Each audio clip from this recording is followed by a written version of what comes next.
আসসালামু আলাইকুম। Alias daily লাইফস্টাইলে আপনাদের সবাইকে জানাই স্বাগতম। কেমন আছেন সবাই? আশা করি ভালো আছেন। কাছে দূরে যে যেখান থেকে আমার এই ব্লগটি দেখছেন তাদের সবাইকে জানাই অনেক অনেক অভিনন্দন এবং ভালোবাসা। আজকে আমি আপনাদের মাঝে যে রেসিপিটি শেয়ার করব সেটি হচ্ছে কাঁঠাল ভাজি, অনেকে আবার আচারও বলে।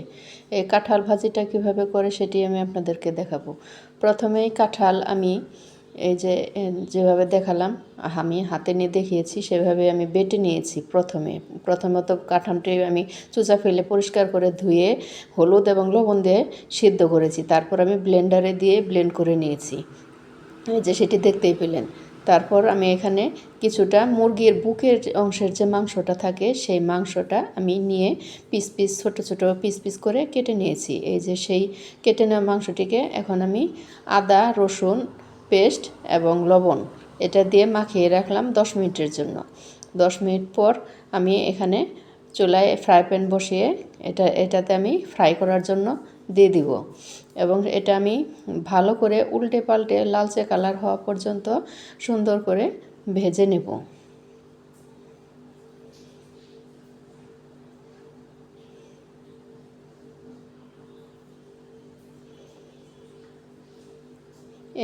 আমার এই কাঁঠাল ভাজি করার জন্য আমার মুরগির মাংসটা প্রথমে ফ্রাই করা হয়ে গেছে। এখন আমি কাঁঠাল ভাজি করার জন্য চুলায় অন্য একটি প্যান বসিয়ে দিলাম।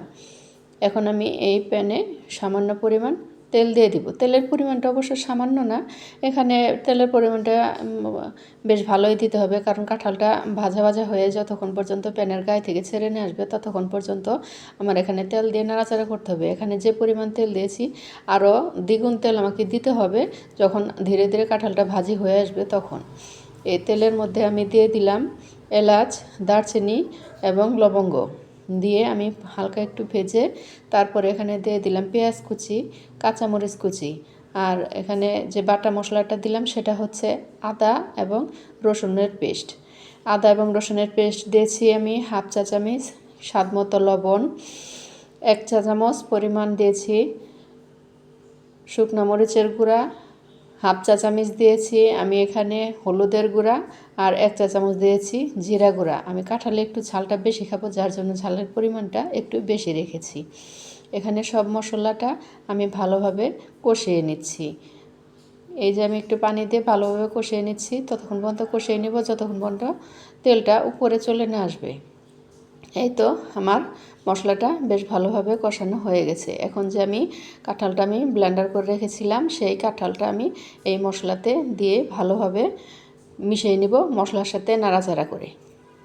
আমি এই কাঁঠালটি মূলত রেখেছিলাম যখন কাঁঠালের সিজন ছিল চৈত্র মাসে, তখন এই কাঁচা কাঁঠালটি পেড়ে আমি একদম যারা সংরক্ষণ করতে চান তাদের জন্য বলে দিচ্ছি, তারা কাঁচা কাঁঠাল পেড়ে পরিষ্কার করে ছিলে ধুয়ে তারপর সে লবণ দিয়ে এবং হলুদ দিয়ে সিদ্ধ করে ঠান্ডা করে তারপর আপনারা প্যাকেট করে ডিপ ফ্রিজে রেখে দিলে অনেক দিন পর্যন্ত খেতে পারবেন, এমনকি 1 বছর পর্যন্তও খেতে পারবেন। আমি তখনই এই কাঁঠালটিকে এভাবে রেখে দিয়েছিলাম। দেখছেন আমি নাড়াচাড়া করে নিচ্ছি। যারা এখন পর্যন্ত আমার চ্যানেলটি সাবস্ক্রাইব করেননি তারা দয়া করে একটি সাবস্ক্রাইব করবেন, লাইক কমেন্ট করবেন।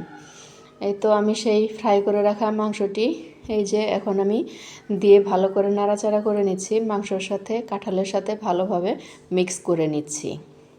মাংস এবং কাঁঠাল ভালোভাবে মিক্স না হওয়া পর্যন্ত আমি ভেজে নেব এবং মাংসটাও আরেকটু ভেজে নিতে হবে, যেহেতু আমি একদম 100% ভাজিনি, 80% ভেজেছিলাম, সেই জন্য আমি আবার আরেকটু ভেজে সিদ্ধ করে নিচ্ছি। আমার ভাজিটা হয়ে গেছে।